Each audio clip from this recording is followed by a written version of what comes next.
Nå, så er der lige lidt mere chakra her. Se, alt det her, det er ret sort. Godt se, der er lidt rødligt. Og det er faktisk det rødlige, der er chakra-svampen, altså spejlporesvamp. Birkespejlporesvamp hedder det.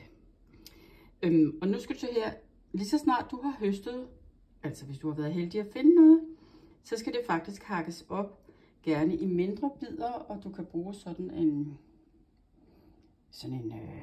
kaffekværn, som du kun bruger til krydderier og urter, til at blende det med, eller til sådan at hakke det op med.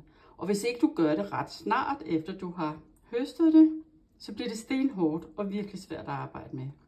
Det var bare et tip fra mig.